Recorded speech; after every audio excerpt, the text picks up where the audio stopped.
বাড়িতে যখন কোনো সবজি থাকবে না তখন আপনারা এই রেসিপিটা বানিয়ে নিতে পারেন। অল্প তেল মশলায় দুর্দান্ত স্বাদের হয়। নমস্কার বন্ধুরা, রন্ধনে বন্ধনে আপনাদের অনেক অনেক স্বাগত। আজকে দেখাবো চিংড়ি মাছ দিয়ে মসুর ডালের বড়ার রেসিপি। সেজন্য কিছুটা মসুরির ডাল ভালো করে ধুয়ে একটা পাত্রে প্রায় 40 থেকে 45 মিনিট মতন ভিজিয়ে রেখে দিয়েছিলাম।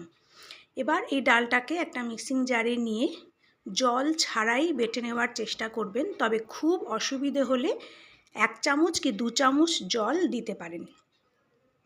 ডালটা বাটা হয়ে গেছে, আমি একটা বাটিতে রেখে দিয়েছি। এবার কিছুটা সবজি কেটে নিয়েছি একটা ছোট সাইজের আলু ডুমো করে কেটে নিয়েছি। আর মশলার জন্য নিয়েছি একটা ছোট সাইজের টমেটো, একটা ছোট সাইজের পেঁয়াজ, 4-5 কোয়া রসুন, 1 ইঞ্চি আদা আর নিয়েছি 4টে কাঁচা লঙ্কা। এবার যেই মিক্সিতে ডালটা বেটেছিলাম সেটা না ধুয়েই মশলাগুলো এই পেঁয়াজ আদা রসুনটা মিক্সিং জারের মধ্যে দিয়ে তারপরে সামান্য একটু জল দিয়ে এটা একটা মিহি পেস্ট বানিয়ে নেব। দেখুন পেস্টটা কিন্তু আমাদের তৈরি হয়ে গেছে।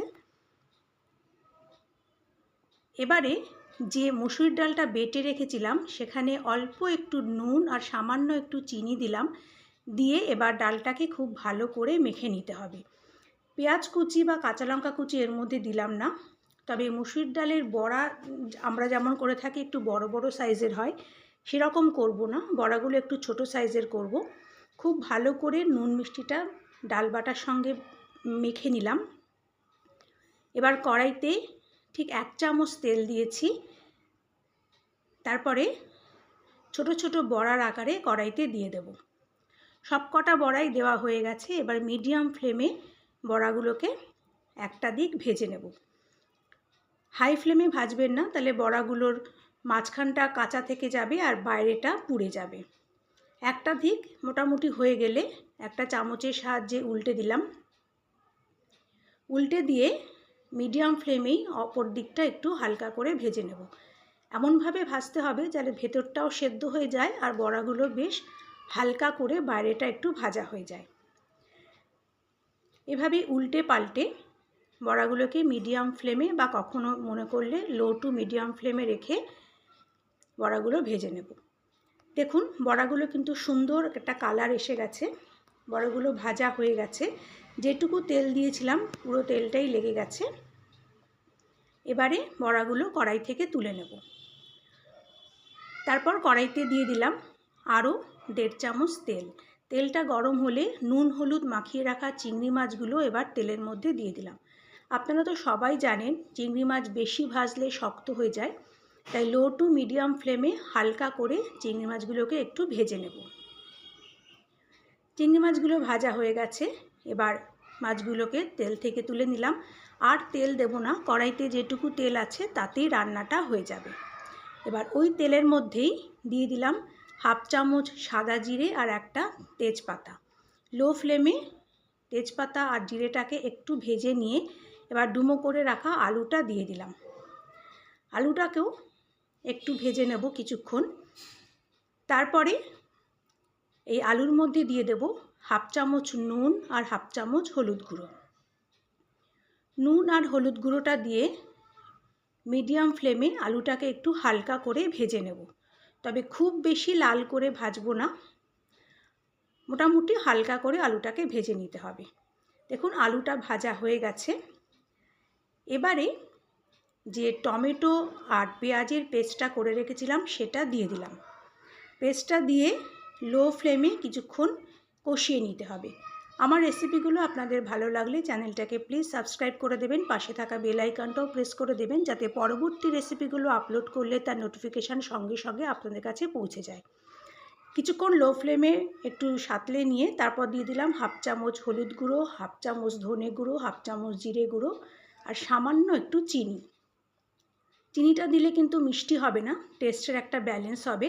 মশলাগুলো কষানোর জন্য অল্প একটু গরম জল দিয়ে দিলাম। তারপর লো টু মিডিয়াম ফ্লেমে একটু সময় নিয়ে মশলাটাকে ভালো করে কষাতে হবে। এই মশলা কষানোর উপরেই কিন্তু তরকারির স্বাদটা নির্ভর করবে। কিছুক্ষণ কষিয়ে নিয়ে 3টে চেরা কাঁচা লঙ্কা দিয়ে দিলাম। তারপর আবার খুব ভালো করে মশলাটাকে কষিয়ে নিতে হবে। এভাবে কষাতে কষাতে দেখবেন মশলার উপরে বেশ তেল ভেসে উঠেছে। দেখুন, তাহলেই বুঝতে পারবেন যে মশলাটা খুব ভালো মতন কষানো হয়ে গেছে। এবার এর মধ্যে মিক্সির বাটি ধুয়ে গরম জল দিয়ে দেবো। তবে জলটা একটু বেশি দেবেন, কেননা ঠান্ডা হলে কিন্তু বড়া সব জল টেনে নেবে। ওই জন্য আমি ছোটো কাপের 2 কাপ জল দিয়েছি। জলটা দিয়ে গ্যাসটা হাই করে দেব। ঝোলটা ফুটে গেলে বড়া আর চিংড়ি মাছগুলো এবার ঢেলে দেব। খুব সিম্পল রান্না, কিন্তু খেতে অসাধারণ হয়।